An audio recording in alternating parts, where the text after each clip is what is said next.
Djeca iz vrtića u Jankovcima, Čabru i Pakracu pozvala su nas u goste i ispričala nam čime se najradije igraju. Ja se jako puno volim igrati sa djecom. Ja se volim igrati sa bebama. Za primjeren predškolski razvoj od velike su važnosti didaktičke igračke, kao i odgovarajuća oprema za proučavanje prirodnih pojava koje ih okružuju. Ja volim imati plastelina kad mi je meka. Mogu raditi razne oblike.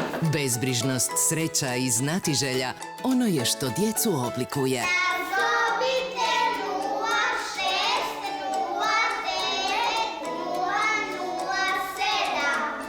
Želje najmanjih najglasnije se čuju, a oni žele učiti, istraživati i otkrivati svijet od malih nogu.